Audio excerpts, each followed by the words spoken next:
देखिए, इस वक्त देश प्रधानमंत्री जी की जो कार्यशैली है वो ये हो गई है कि देश के अंदर किसी भी राज्य में अगर विपक्ष की बीजेपी के अलावा किसी सरकार होगी तो उस सरकार को काम नहीं करने देंगे। ये बहुत ज़्यादा खतरनाक है। प्रधानमंत्री किसी भी देश के एक फादर फिगर की तरह होते हैं।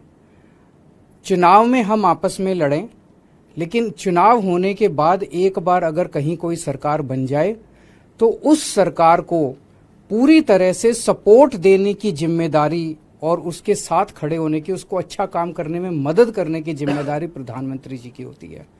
लेकिन हमारे देश के प्रधानमंत्री जी ने ठान लिया है कि अगर बीजेपी को वोट नहीं दोगे, कोई और सरकार बनाओगे तो उस सरकार को किसी भी हाल में काम नहीं करने देंगे।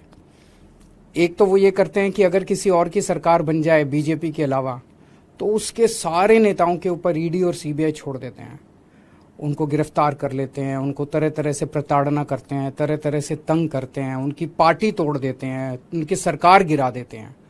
पूरे देश में कई जगह ये देखने को मिला, गोवा में देखने को मिला, महाराष्ट्र में देखने को मिला, कर्नाटक में देखने को मिला। एक के बाद एक राज्य के अंदर जहां नॉन बीजेपी गवर्नमेंट बनती है वहां पे ईडी और सीबीआई को छोड़ के और उनको गिरा दिया जाता है।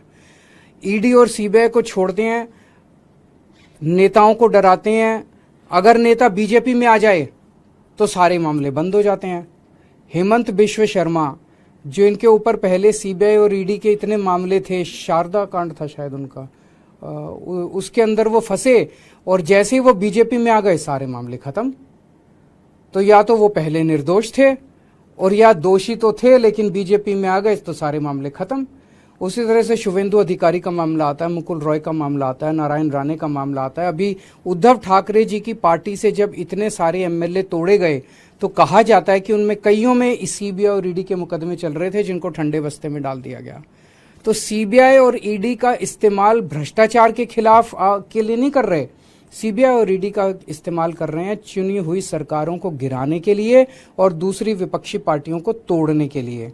दिल्ली के अंदर जिस तरह से इन्होंने मनीष सिसोदिया जी और सत्येंद्र जैन जी को गिरफ्तार किया, दोनों के पास शुरू में इन्होंने बहुत लोग भेजे कि केजरीवाल का साथ छोड़ दो और आप बीजेपी भारतीय जनता पार्टी के अंदर आ जाओ। केजरीवाल आज अगर वो दोनों मेरा साथ छोड़ के और बीजेपी में चले जाते तो आज वो जेल में नहीं होते, उनके ऊपर किसी तरह के मुकदमे नहीं होते। तो जाहिर तौर पे उनके ऊपर जितने मुकदमे हैं सारे झूठे हैं, लेकिन वो भी डटे हुए हैं।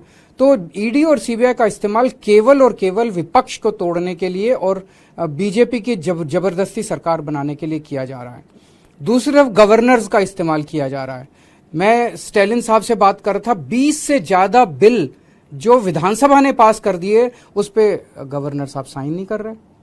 केसीआर साहब ने अभी कल सुप्रीम कोर्ट में केस किया है कि हमारे बहुत सारे बिल गवर्नर लेके बैठे हैं, उस पे साइन नहीं कर रहे।